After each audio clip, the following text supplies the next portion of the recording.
Vamos lá então para a questão número 6 da prova da Federal para os ingressos de 2026. Né? Questãozinha de análise combinatória. É clássica, né?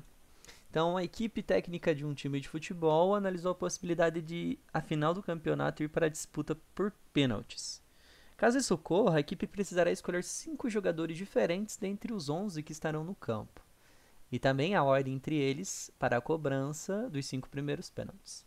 A decisão tomada foi a seguinte: o primeiro atacante do time começará as cobranças e o goleiro deverá ser um dos 5 cobradores. Além disso, nenhum dos 3 zagueiros em campo participará dessas primeiras cobranças. A partir dessas afirmações, assinale a alternativa que apresenta corretamente o número de configurações possíveis para essa escolha. Tá? Então vamos tentar resolver esse exercício de duas formas diferentes, tá? Nenhuma nem outra forma pretendo usar as fórmulas de arranjo, combinação ou permutação, né? Tentar fazer isso de forma mais simples possível. Primeiro, né? A ordem da escolha desses jogadores importa, né? Ele fala aqui que ele vai escolher a ordem entre eles. Isso aqui é relevante para o exercício. Perdão. Isso é relevante para o exercício porque a gente tem que pensar nisso na hora de posicionar esses jogadores, tá? Outra coisa, não são todos os jogadores que vão bater o pênalti, são apenas 5. E um desses é obrigatoriamente o. Aliás, dois desses são obrigatoriamente o primeiro, o goleiro, né? Cadê? Ele fala que em algum momento. Não, perdão. O principal atacante vai ser o primeiro a cobrar, né? E o goleiro vai ter que ser um dos 5. Então, se eu paro para pensar, eu quero escolher 5 jogadores, com a ordem importando, para bater esse pênalti. Tá?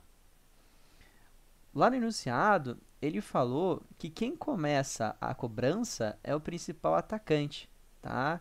Então, aqui, vamos pensar assim, a ordem de jogada é o atacante. Né? Aqui eu só tenho uma opção de escolha, que é começar com o atacante. Tá? Bom, vamos começar. Sempre que for um problema assim, a gente tenta começar com as condições e aquilo que for mais tranquilo a gente deixa por último. Tá? Então, a primeira condição é o primeiro tem que ser o atacante, o problema é resolvido.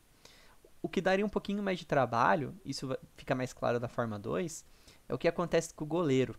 Bem, o goleiro, ele obrigatoriamente, né? Vamos colocar aqui que esse cara então se refere ao atacante, né, a atacante. Talvez o goleiro dê mais trabalho, porque assim, o goleiro não tem uma posição fixa. Ele não fala assim, eu quero jogar em segundo, terceiro, quarto ou quinto. Só que veja que na forma que eu falei, tem 4 opções de escolha para o meu goleiro cobrar esse pênalti, né? Ou ele está em segundo lugar, ou em terceiro, ou quarto, ou em quinto. Então aqui para o goleiro a gente vai fazer um pouquinho diferente. O goleiro, eu posso posicionar ele em qualquer posição. Goleiro. Goleiro. Pode ocupar qualquer uma das posições. Então, o goleiro, eu tenho 4 possibilidades para ele, né, de lugar. Vamos supor, pode ser qualquer um aqui, né? Só vamos escolher para ver o que resta para o final. Bom, para o final ainda eu preciso escolher é, outros 3 jogadores. Então vamos parar para pensar. Começou com 11. Um deles era o atacante principal, já foi posicionado. Sobraram 10. Aí a gente foi para outra condição. O goleiro também vai cobrar, né? Então só tem um goleiro, sobraram 9 jogadores. Bom, o goleiro foi a gente arrumou o atacante, o goleiro. O exercício fala que nenhum dos 3 zagueiros vai jogar. Então, se nenhum dos 3 zagueiros vai cobrar, sobraram 6 jogadores, né? Então, o jogador que eu tenho 6 formas de escolher o segundo cara que vai cobrar esse pênalti. Aí restam 5 opções de escolhas para o quarto e 4 opções de escolhas para o último, né? Então, o número de configurações possíveis para essa escolha seria vamos fazer aqui, né? 1 vezes 6 vezes 5 vezes 4 vezes 4 de novo, porque o goleiro ele pode ser posicionado de 4 formas diferentes, né? Vamos pensar aqui como fazer essa continha, né? 6 vezes 5 é 30, 30 vezes 4 é 120, 120 vezes 4, 480. Aí. Beleza. Então esse é o número de configurações possíveis para essa escolha. Talvez não seja um raciocínio mais simples, né? Ou talvez seja para alguns, mas é uma maneira de se pensar. A segunda forma de resolver esse problema, ela já tem, assim, ela já é uma estratégia mais utilizada, mais manjada, como eu posso dizer. Ela já aparece mais vezes em outros exercícios, tá? Qual que é essa estratégia? Então, primeiro, nós contamos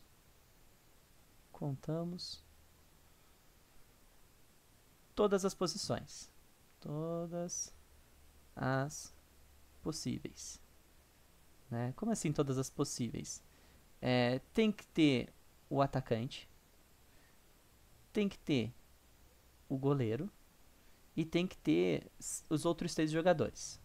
Né? 6 jogadores. Fechou. Então, de novo. 1, 2, 3, 4, 5, porque eu quero escolher 5 jogadores. Se eu faço essa ideia aqui, ó, o atacante sempre vai para cá, né? Mas se eu continuo o raciocínio da seguinte forma, eu tenho, então, já arrumei o problema do atacante. Sobraram 7 jogadores para posicionar. 7 vezes 6 vezes 5 vezes 4. Tá legal, né? Eu vou fazer a continha lá. Aqui dá 42, aqui dá 20, 42 vezes 20, 840 formas. O que tem de errado nesse raciocínio? Bom, nesse raciocínio tem um problema que é o seguinte, ó. Isso se trata de um arranjo. Então, nem sempre a gente está usando todos os elementos de uma vez só. Eu consigo fazer uma configuração nessa contagem em que eu não escolho nenhum goleiro e o resto da contagem é feito só pelo restante dos jogadores. Tá? Então, eu estou contando elementos a mais. E quais elementos a mais eu estou contando? Justamente aqueles que o goleiro não aparece. Tá? E esse é o ajuste que a gente vai fazer agora. Ó. Vamos contar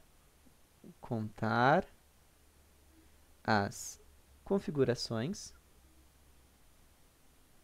sem o goleiro. Sem goleiro. Tá? Funciona da mesma forma. 1, 2, 3, 4, 5. Então, o primeiro vai ser o atacante, o principal, né? Bom, se agora o goleiro não está na brincadeira, né? Eu só tenho 6 jogadores para posicionar. 6 possibilidades para o segundo abater, 5 possibilidades para o terceiro, 4 possibilidades para o quarto e 3 para o quinto, né? Então, o número de configurações possíveis nessa situação aqui seria o quê, né? 3 vezes 4, 12, vezes 5, 60, vezes 6, 360. Então, ó, eu estou contando 360 configurações a mais, tá? Então, qual que é a falha desse raciocínio de cima? A falha desse raciocínio de cima é que, de fato, ó, o goleiro ele tá ali posicionado, mas não necessariamente ele vai aparecer nessas composições que eu estou montando. E o que a gente vai fazer para ajustar, né? Vamos aqui chamar de ajuste. Eu pego tudo. O que seria tudo? Eu estou contando com e sem goleiro. São 840 formas de fazer isso. E retiro dessas fórmulas aquelas que o goleiro não aparece na composição. Né? Então, 840 menos 360 dá para nós 480. Também a mesma resposta ali do item C.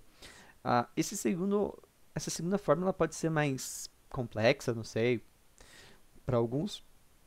Porém, é interessante a gente entender ela para poder tirar essas exceções, porque sempre que a gente contar mais, a gente pode fazer esses ajustes. Tá? Então, essa foi a questão 6.